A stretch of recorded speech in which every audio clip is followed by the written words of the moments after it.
सब कान खोलकर सुन लो मेरी माता और मेरे प्यारे भाई बहनों, अगर आप भी आने वाले नए साल में बनना चाहते हो, धनवान और रहना चाहते हो पूरे साल खुशी से, तो मेरी माताओं आप केवल मात्र 31 दिसंबर बुधवार एकादशी तिथि को कर लो यह उपाय। मेरा देव अति देव महादेव आपकी तकदीर बदल देगा, मात्र बस यह एक उपाय करने से। उपाय: शाम में 5 बजे स्नान के बाद अपने हाथ में 11 साबुत चावल के दाने लें।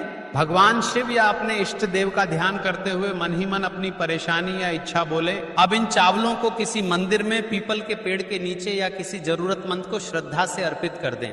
ध्यान रहे पीछे मुड़कर न देखें, मात्र इतना कर दे, आपकी तकदीर बदलने में टाइम नहीं लगेगा। 26 प्रदोष में से कोई भी प्रदोष का दिन हो और प्रदोष काल में आप अपने घर से जल और एक हाथ में घी का भरा हुआ दीप लेकर जिस दिन शंकर के मंदिर में जाते हो, शंकर को जल चढ़ाकर हाथ का स्पर्श जलाधारी पर कर कर शिव मंदिर में दीप प्रज्वलित कर देते हो, 26 प्रदोष का पुण्य फल उसी क्षण प्राप्त होगा। एक निवेदन आप सबसे,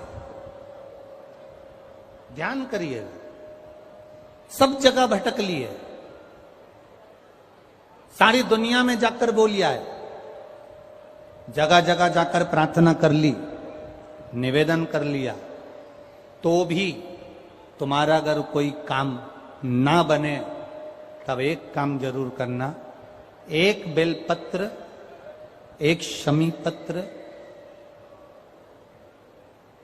एक कनेर का फूल देवाधिदेव महादेव को प्रत्येक प्रदोष के दिन शिवजी को जल चढ़ाकर समर्पित करना प्रारंभ कर दो। 2 या 3 प्रदोष निकलेगी, मेरा देवाधिदेव महादेव तुम्हारी झोली खुशियों से भर दे निश्चित।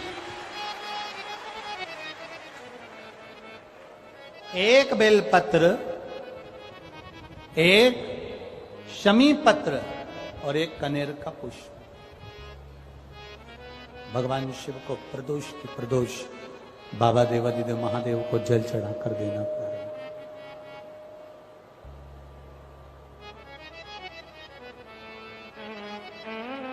आप दीजिए, वो स्वीकार करेगा। विषम स्थिति में, विषम परिस्थिति में आपने सब दूर भटक लिए, सारी ऐसी कोई जगह नहीं जहां तुम नहीं गए। पत्रिका भी दिखाई, वास्तु भी कराया, सारा दुनिया का काम कराया, उसके बाद भी सुख की अनुभूति नहीं। तब देवाधिदेव महादेव की शरणागति पकड़ी। अपने भजन के बल को बढ़ाओ, राम नाम, कृष्ण नाम, शिव नाम, जो नाम तुम जपते हो उसको बढ़ाने का प्रयास करिए।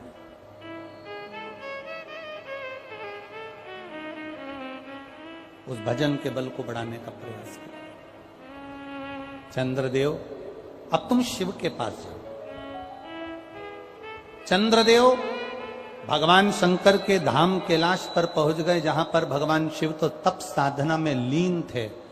चंद्रदेव को मेरे भोलेनाथ जी ने देखा भी नहीं, क्योंकि वो अपनी तप साधना में लगे थे, भजन में लगे थे, अपनी तप साधना में लीन थे, ध्यान नहीं दिया।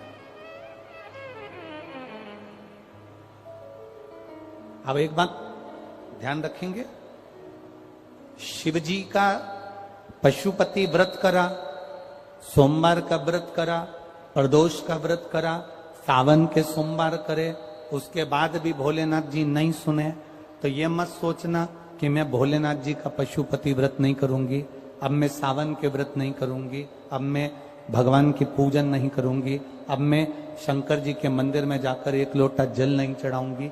ये कभी मत सोचना, बल्कि ये सोचना कि मैंने जो आराधना करी, मैंने जो पूजन करी, मैंने जो व्रत करा, मैंने जो तप साधना करी, हो सकता है उसमें कोई कमी रह गई हो, इसलिए दूसरी बार करूंगी, तब मेरा महादेव मेरी मनोरथ पूर्ण जरूर करेगा। ये निश्चितता के साथ, एक प्रबल विश्वास के साथ, एक प्रबल भरोसे के साथ, एक प्रबल दृढ़ता के साथ मेरे को करना। चंद्रदेव को देवाधिदेव महादेव ने नहीं देखा,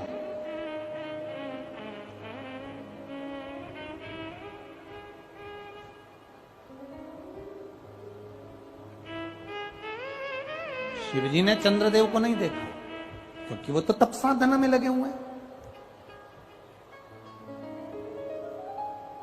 कोई तुमसे आकर कह दे कि शंकर भगवान को 50 किलो दूध चढ़ाओगे तो शंकर भगवान प्रसन्न होंगे, तो समझ लेना कि पक्का झूठ बोल रहा है।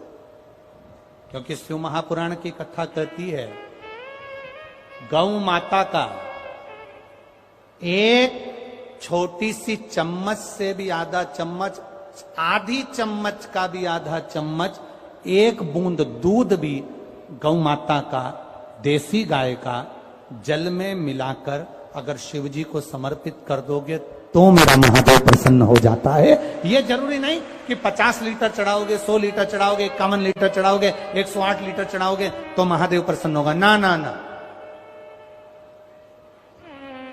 शंकर भगवान को रिझाने के लिए तुमको बहुत कीमती शिला की जरूरत नहीं पड़ती। भगवान शंकर को रिझाने के लिए बहुत कीमती पत्थर पाषाण की जरूरत नहीं पड़ती। भगवान शंकर को रिझाने के लिए सोने के आभूषण की जरूरत नहीं पड़ती। भगवान शंकर को रिझाने के लिए तो तुम किसी भी बगीचे की एक मुट्ठी मिट्टी को उठा लो, उसको उसन लो और उसका शिवलिंग बनाकर पूजन कर लो। मेरा महादेव 12 ज्योतिर्लिंग के बराबर स्वीकार कर लेता है। दुखों से पीछा छूट ही नहीं रहा, तब उस जगह पर बेलपत्री के मध्य भाग में, जो बीच में डंडी का जो भाग है, बड़ी पत्ती और ये दो छोटी पत्ती के मध्य में जो डंडी का भाग है, उस डंडी के भाग में पीला चंदन और एक अच्छा पीला शंकर भगवान को किसी भी प्रदोष के दिन आप अगर प्रदोष काल में समर्पित कर रहे हैं तो ये निश्चित है कि धीरे धीरे कर कर वो दुख समाप्त होगा। प्रयास करना, जब जब जिस महीने में जो प्रदोष पड़ा करे, जब प्रदोष पड़े, बन सके 1 बेलपत्र, बन सके 5 बेलपत्र, शमी पत्र, हरा मूंग बेलपत्र, एक कलश के अंदर थोड़ा सा पानी लेकर 1 बेलपत्र, हरा मूंग, शमी पत्र डालकर और उसमें थोड़ा सा गुड़ डालकर भगवान शिव का स्मरण कर कर प्रदोष काल में, मान लो कोई काम आपका बहुत जरूरी है, बहुत दिनों से अब थक गए हैं, नहीं हो रहा, कर्जा बढ़ रहा है, धन नहीं आ रहा, व्यापार नहीं चढ़ रहा, या कोई समस्या बहुत प्रबल है, कोई एग्जाम में बैठ रहे हो नहीं हो रहा, परीक्षा भी दे दी है, रिजल्ट आने ही वाला है, तो भी प्रदोष काल में, प्रदोष के समय वो जल, मूंग, शमी पत्र और बेलपत्र और गुड़ का शंकर के शिवलिंग को समर्पित करना प्रारंभ कर दो। 2 या 3 प्रदोष करोगे, बाबा आपकी मनोकामना शीघ्र पूर्ण कर देगा। 2 या 3 करोगे, बाबा करेगा। प्रदोष का नियम बना लो, शिव जी के शिवलिंग पर 5 जगह पर त्रिपुंड लगाना, चंदन का, समझेंगे अच्छे से। ये शिव जी का शिवलिंग है, ये जलाधारी है, ये गणेश जी का स्थान, कार्तिकेय का स्थान, बीच में अशोक सुंदरी का स्थान।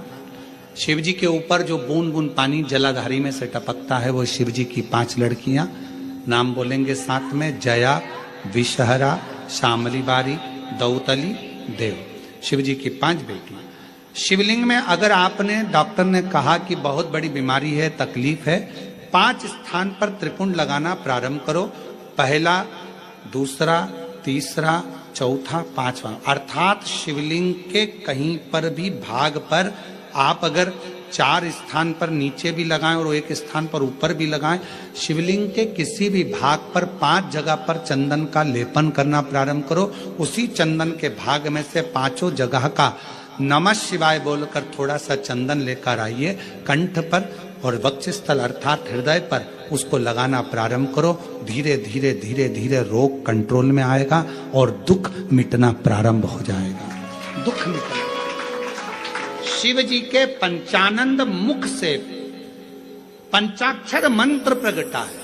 कौन सा मंत्र है? सब बोलिए, नमः नमः। डॉक्टर कह दिया बहुत बड़ी बीमारी आ गई, तकलीफ आ गया, रोग आ गया, कष्ट, हम तो कहेंगे शिव पर भरोसा करो।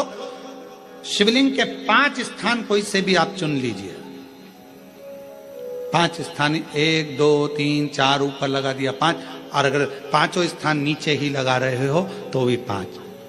कोई भी शिवलिंग में 5 स्थान पर चंदन लगाना प्रारंभ करिए। उस चंदन का भाग नमः शिवाय नमः शिवाय नमः शिवाय नमः शिवाय नमः शिवाय कहकर थोड़ा सा लाकर हृदय पर, कंठ पर वो चंदन को लगाइए। प्रदोष के दिन यह नियम करेंगे। प्रदोष से अगले प्रदोष तक जो चंदन लेकर आए उसमें पानी डालकर रखना, उसको रोज प्रतिदिन लगाना। फिर अगला प्रदोष आएगा, फिर वो चंदन तैयार करना, फिर अगला प्रदोष आएगा। ऐसे अगर 24 प्रदोष आपने पूर्ण कर लिए तो बाबा की कृपा से रोग धीरे धीरे पूरा समाप्त हो जाएगा। और शिव कृपा होता है। तो प्रदोष व्रत का नियम जो आप ले रहे हैं, प्रदोष व्रत को जो आप श्रवण कर रहे हैं उसको जरा ध्यान से सुनिएगा। सबसे पहले स्नान ब्रह्म मुहूर्त का, सुबह का, उसके बाद में फिर आसन पर बैठकर भगवान की भक्ति को धारण करना, शंकर का अनुमोदन करना, शिव भक्ति में डूबे रहना, शंकर का स्मरण करना, शंकर के नाम का स्मरण करते रहना। ये प्रदोष का मूल तत्व। महाराज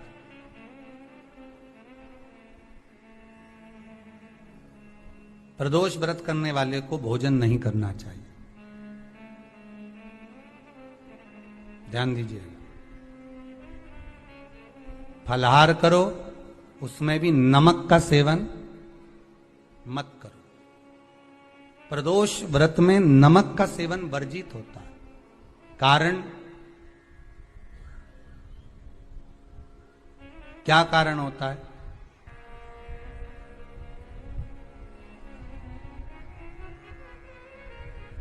पूजन करें प्रदोष काल में, शिव की आराधना करें,